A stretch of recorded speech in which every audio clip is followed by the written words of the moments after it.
we love food, colored green, bell peppers and long string beans, pickles, celery, cucumbers too. All these foods are good for you. Welcome to Storytime Cooks, where we learn about food through books. Today we're going to be reading Get Out of Bed by Robert Munsch.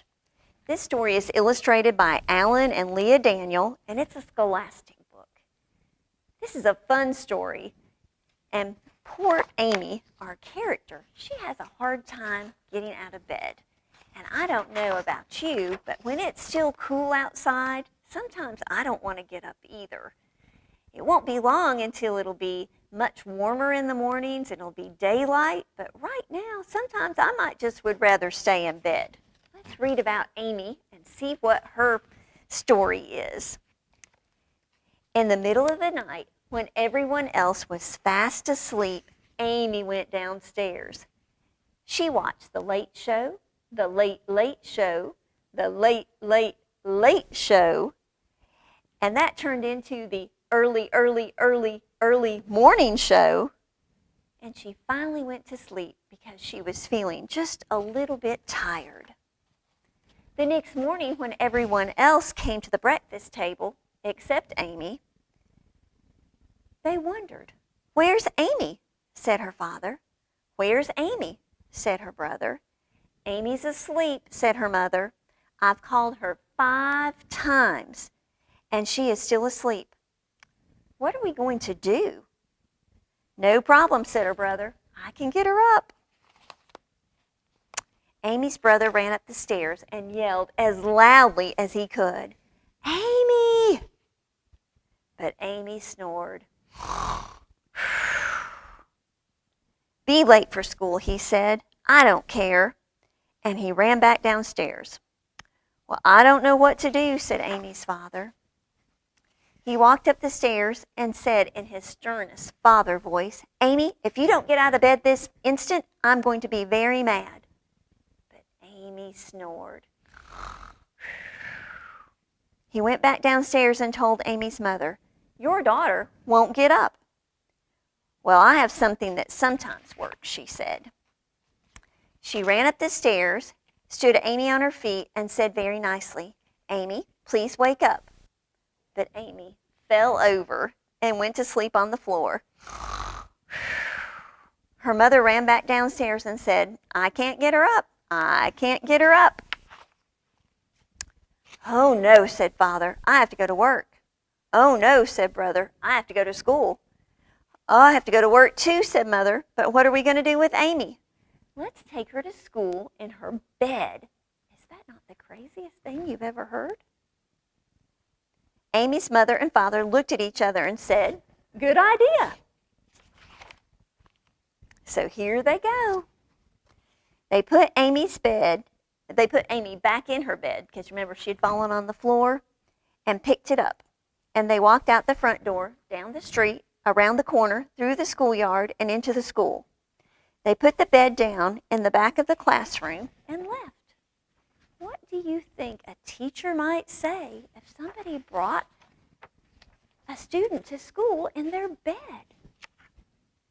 Later that day, the principal came in and said, "What is going on in here?" "I don't know," said the teacher. "It's Amy. She won't get out of bed." "No problem," said the principal. She walked over and yelled at Amy as loud as she could, "Wake up!" But Amy still snored. "I give up," said the principal.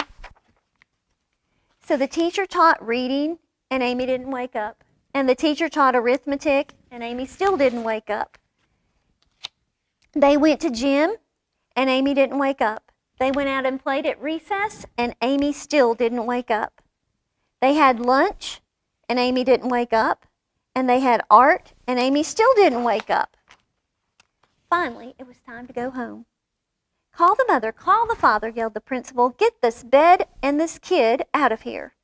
So Amy's mother came from work, and her father came from work, and her brother came from school, and they picked up Amy's bed, and they carried it home, and all had dinner except Amy. Amy was still asleep. "If she never gets up," said her brother, "can I have her room?" But in the morning, Amy did wake up. She ran downstairs and said, I am so hungry. I haven't eaten in years. Nice to see you, said her mother. Did you have a nice sleep? Wonderful, said Amy, but I did have some strange dreams. Then her mother went to work and her father went to work and Amy and her brother went to school.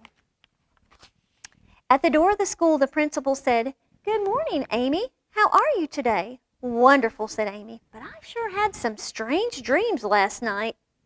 I bet, said the principal.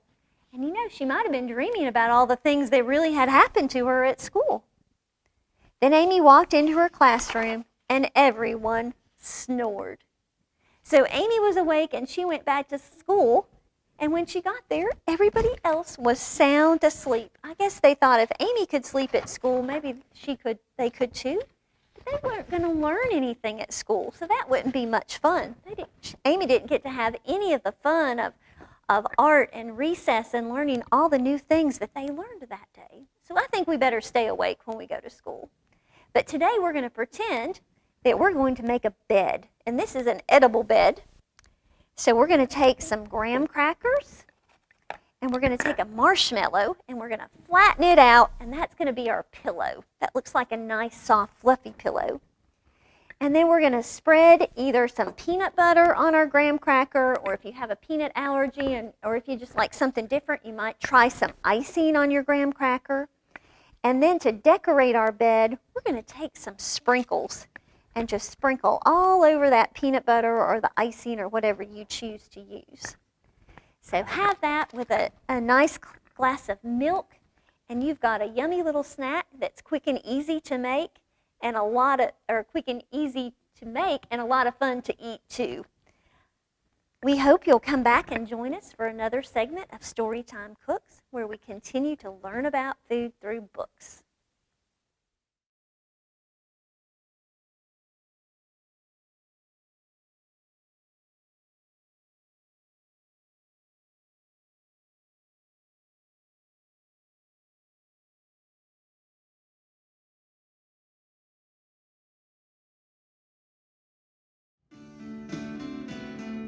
We love food colored green, bell peppers and long string